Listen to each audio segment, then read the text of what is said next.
Flesh. We have Suitable Flesh. It's directed by Joe Lynch. It is an adaptation, I believe. It is based on a story by H.P. Lovecraft. Before he passed, Stuart Gordon, the director of Reanimator and From Beyond, was working on the script, or maybe going to shoot something like Suitable Flesh. Stuart Gordon has since passed. Rest in peace. Joe Lynch took over. And what's interesting about Suitable Flesh is it's set within that Reanimator universe. Barbara Crampton from the original film, she plays a big role in this movie. She's also a producer. Very interesting film. And it centers on a psychiatrist played by Heather Graham. She's living seemingly the nice life. She has a successful practice. Her husband is Jonathan Check. So, she has a really good looking husband. They live in a nice home. Everything's hunky-dory. But the thing is, she needs a little bit of sort of an excitement in her life. She wants maybe a little bit of a change in her life. That's sort of inferred. In walks this interesting, mysterious figure who claims that he does not want to answer his flip phone because someone on the other line has power over him. And she's wondering, what's going on? Why is this young man going crazy a little bit and very unstable in my office? And then, so even though she actually breaks the cardinal sin of not visiting the patient at his or her domicile, she visits this young man at his house, and at his house is presumably, maybe, is it his father or grandfather, played by Bruce Davison? I love Bruce Davison, and that's when everything starts unfolding. We can say that Suitable Flesh is a body swap horror movie with comedic elements.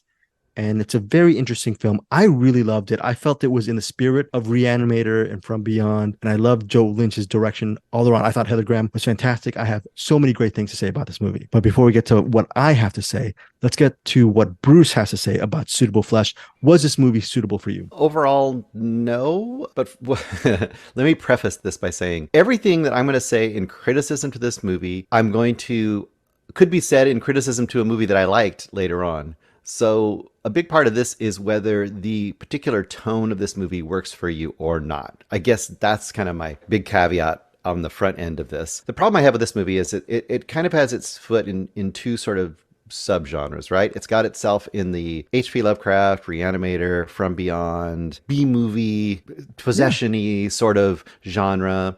And then on the other side of that, and the people are saying things like body horror, which I think is misleading because there is hardly anything like that in here. And on the other side, it's kind of this 90s Red Shoes Diary, Skinamax, sexploitation-y sort of movie too. The problem I have, and once again, you can levy these problems right at the other movie I like later this week, but it isn't enough of a horror movie to really be as fun as it needs to be. Like, I needed some good gore effects, some weird transformations, maybe some creature effects or something. And it's pretty tame for trying to be this kind of weird thriller thing that it definitely wants to be. Because, I mean, what are there? At least four, maybe 5 sex scenes in here. And they're all pretty darn tame. And that's not to say that, like, actresses and actors have to necessarily show a lot of nudity and stuff. But if you're going to dip your toe in that pool, that kind of exploitation pool, you might as well go for it. Let's do it. Let's go all the way. And the movie is just, it's shot, I think this is purposeful too in some ways. It's shot in this really kind of bland 90s, like cheapo looking movie style. And I didn't just feel like it never really fully stepped into camp either. Like, it's tiptoeing around camp, but it's not going all the way. So that's my biggest problem, is that it's half-hearted in every way. That was my big criticism. Do you feel the movie's just pure homage, and by doing that, it sort of cripples its own sort of potential, maybe? It doesn't homage. What is it homaging? If it's homaging those other Lovecraft movies, those Lovecraft movies were full of weird, creative, practical effects and gore and over-the-top moments all throughout. Nothing like that in here. And they were very, in their own B-movie way, they were super stylish. This is nothing like that. This is not even a hint of that. Okay. Wow. Eric Holmes, where do you land on this?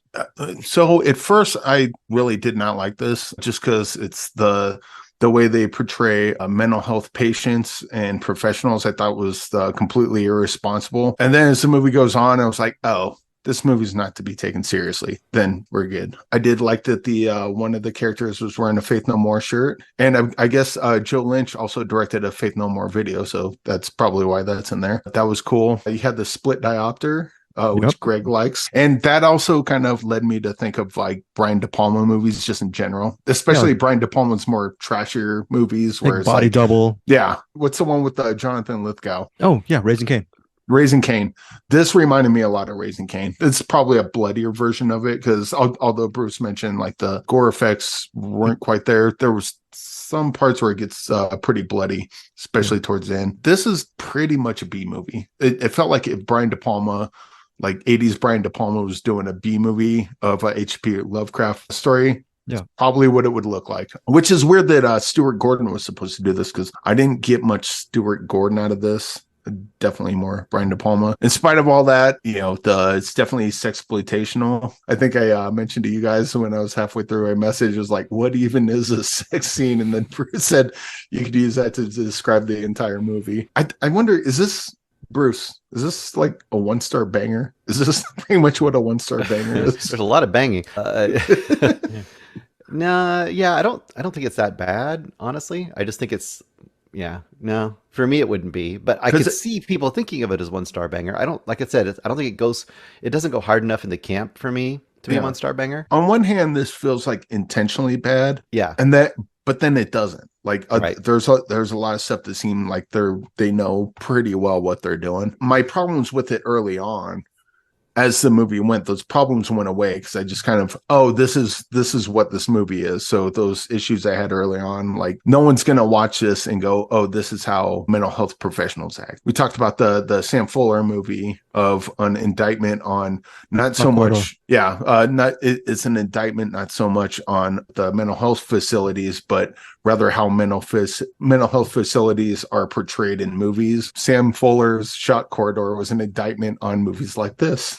Pretty much unrealistic portrayals of that. Yeah, this was a strange movie, kind of not good, but also kind of dug it. Like it was almost so stupid and silly. I was just kind of rolling with it. And I also feel that that's kind of the movie they were trying to make. Yeah. I fell hook, line, and sinker for this movie. I love it. I'm going to watch it again. Heather Graham, I love her as an actress. I think this is one of her best performances. Barbara Crampton, fantastic in this movie. Bruce Davison, who is just an institution in and of himself. He has a really cool, sort of a relative cameo, and he's really great at acting over the top. Just loved everything about Suitable Flesh. For me, Suitable Flesh, which is in theaters and everywhere you rent movies on October 27th, this gets an easy 4.5 out of 5 for me for Suitable Flesh. What is your rating, Bruce Berkey? 2 stars. 2 stars for Bruce. And Eric, what's your rating? Oh, geez, I don't know. What? Throw it down. That's just it. Like one part of me wants to go like 3-star banger. The other part of me wants to go 1 star. And then there's another part of me that's like, they made the exact movie they wanted to. So it's got to be 5 stars. Like what is your rating? Not about what they're thinking about with the 5 stars. So that's definitely out about what their intent is. Who cares what their intent is? But what is your, it was a waste of your time. Like Bruce definitely didn't waste my time. 3-star. You know what? I'll go 3-star banger on this. 3-star banger on Suitable. Yeah, because look, this is not a good movie. I think it's, it kind of is. I think it's how do you? It's a great movie. Yeah, it's a great movie. Brian De Palma meets H.P. Lovecraft, even though Bruce says it doesn't go all the way. I mean, I will take. What it needed to be. It needed this. I'm butting in now. It needed to be. You know how towards the end when they start going all over the place in different people's bodies. Yeah. That's what it needed to be all the way through. It needed to be that wacky. 2 stars for Bruce, 4.5 for me, 3-star banger for Eric Holmes as Suitable Flesh. Again, October 27th in theaters and also available everywhere you rent movies. This is Cinematics.